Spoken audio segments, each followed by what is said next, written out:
Assalamualaikum warahmatullahi wabarakatuh.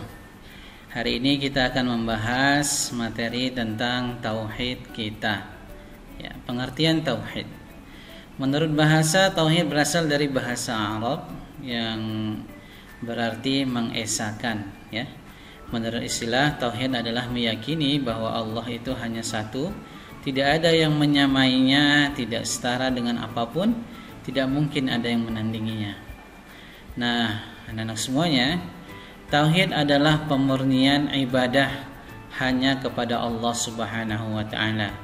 Tauhid ini berarti kita mengesahkan hanya Allah lah yang kita sembah.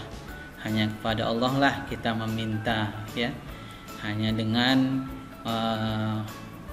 kepada Allah lah kita meminta tolong, menyembah, dan juga tentunya kita memuliakan Allah dengan asmanya, asmaul husna dan sifatnya. Nah, Anda semua, ada juga yang disebut dengan syirik. Nah, syirik ini adalah lawan dari tauhid. Kalau syirik itu menyekutukan, ya, menyekutukan Allah, sedangkan tauhid itu memurnikan akidah hanya kepada Allah Subhanahu wa taala. Nah, tauhid itu sendiri terbagi tiga secara besar: rububiyah, uluhiyah, dan asma wa sifat.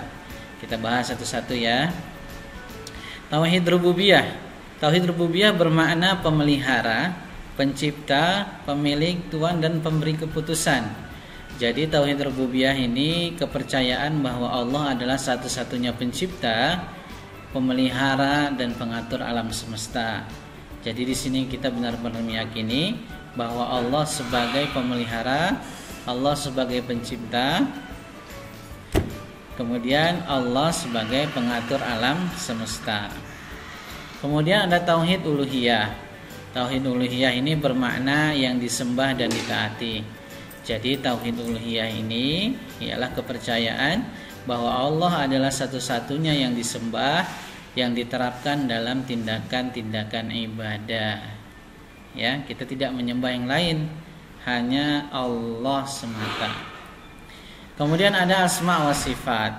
Nah, tauhid asma wa sifat yaitu mengesahkan Allah dengan cara menetapkan bagi Allah nama-nama dan sifat yang ditetapkan sendiri oleh Allah. Baik itu dalam firman-Nya ayat Al-Qur'an maupun melalui Rasul-Nya dalam hadis, ya.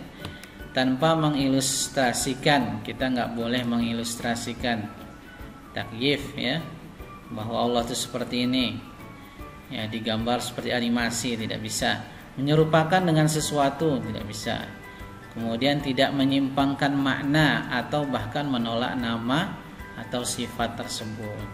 Jadi ada asma husna, ada sifat yang menunjukkan bahwa Allah itu luar biasa sebagai Tuhan semesta alam. Nah, sekarang kita akan membahas surah Al-Fatihah, ya. Kita baca dulu surah Al-Fatihah. Bismillahirrahmanirrahim. Alhamdulillahi rabbil alamin. Ar-Rahmanirrahim. Maliki yaumiddin. Iyyaka na'budu wa iyyaka nasta'in. اهدنا الصراط المستقيم صراط الذين أنعمت عليهم غير المغضوب عليهم ولا الضالين آمين. Nah, anda semuanya, kemudian ada penjelasan surah Al-Fatihah. Tadi kita sudah membaca surah Al-Fatihah. Nah, surah Al-Fatihah ini adalah surah yang diturunkan di Mekah, sehingga masuk ke dalam kelompok surah Makkiyah, terdiri dari 7 ayat. Al-Fatihah merupakan surah yang pertama diturunkan dengan lengkap. Ayat 1 sampai akhir itu surah Al-Fatihah yang pertama diturunkan. Tapi kalau surat yang pertama diturunkan, nah itu hanya surah Al-Alaq 1 sampai 5, ya. Hanya 1 sampai 5. Tapi kalau pertanyaannya surah yang diturunkan secara lengkap ayat 1 sampai terakhir, maka adalah surah Al-Fatihah. Nah, surah ini disebut Al-Fatihah pembukaan artinya, ya. juga dinamakan dengan Ummul Quran, induk Al-Quran, atau dinamakan juga dengan Ummul Kitab, induk kitab, karena dia merupakan induk dari semua isi Al-Quran. Ya. As-Sab'ul Mathani, ya, ada juga yang mengatakan As-Sab'ul Mathani karena 7 ayat yang diulang-ulang terus dalam sholat. Nah, sebanyak 113 surah dari 114 surat dalam Al-Quran diawali dengan basmalah. Semua surah diawali dengan basmalah kecuali surah At-Taubah. Meskipun demikian, ya, total basmalah itu Bismillahirrahmanirrahim terdapat 114. Kenapa? Karena ada 2 kali, ya. Dalam surah An-Naml itu 2 kali dua kali basmalahnya. Yang pertama di awal ayat, ya, sebelum surah itu bismillah. Kemudian ada disebutkan pada ayat ke-30 surah An-Naml ini.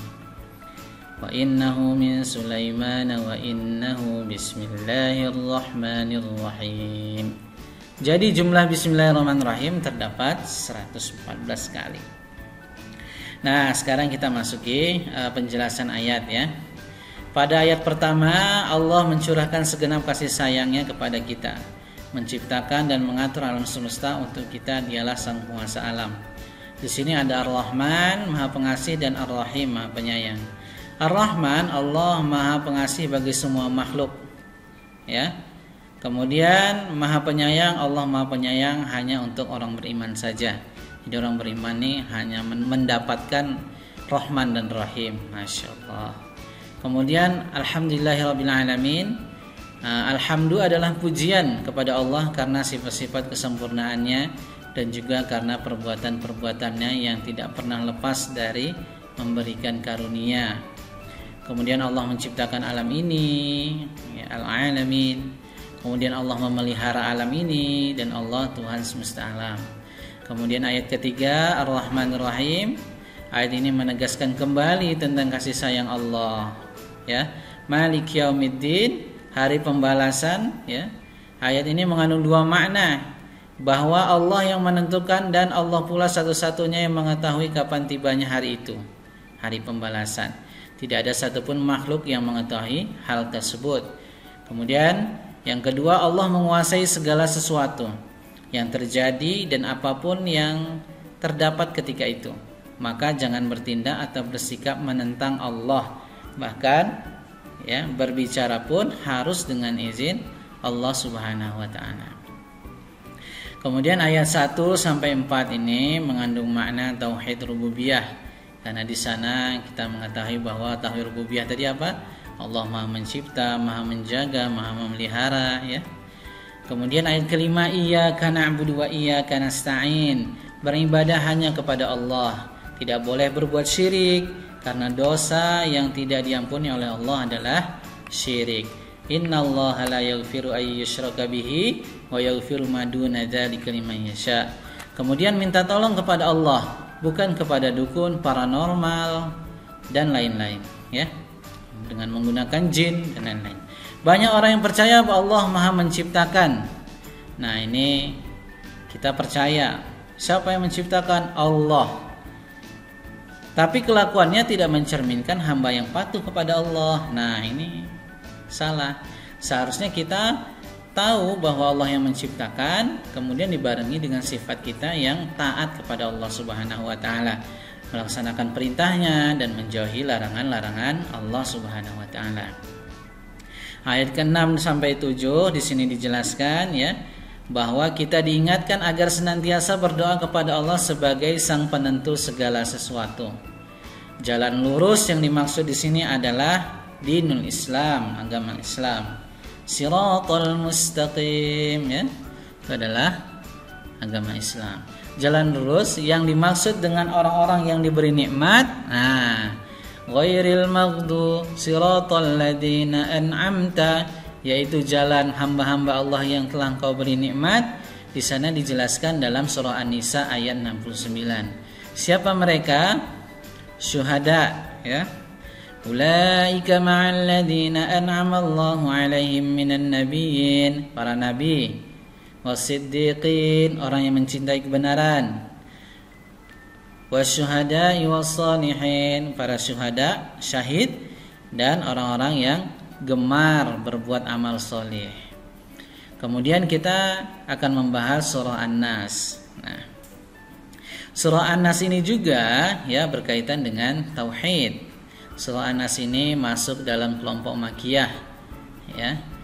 Qul a'udzu birabbin nas. Kita awali dengan basmalah.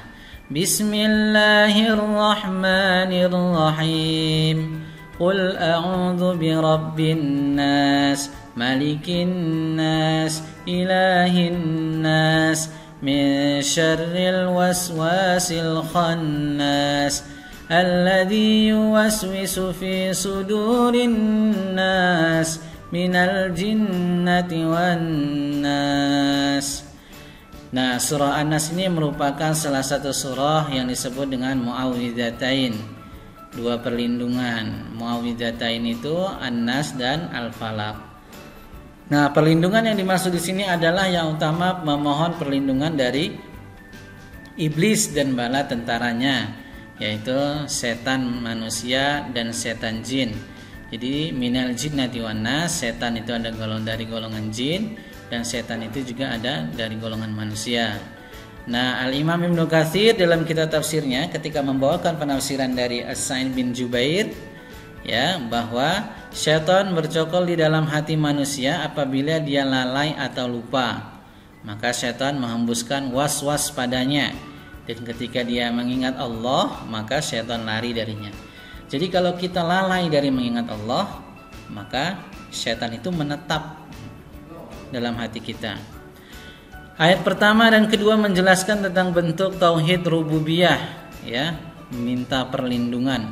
Ini salah nih, bukan rububiyah tapi rububiyah, ya. Rububiyah. Nah, ini rububiyah. Kemudian ayat kedua sini ya, Kemudian ayat ketiga merupakan ajaran tentang tauhid uluhiyah, ilahin nas, ya.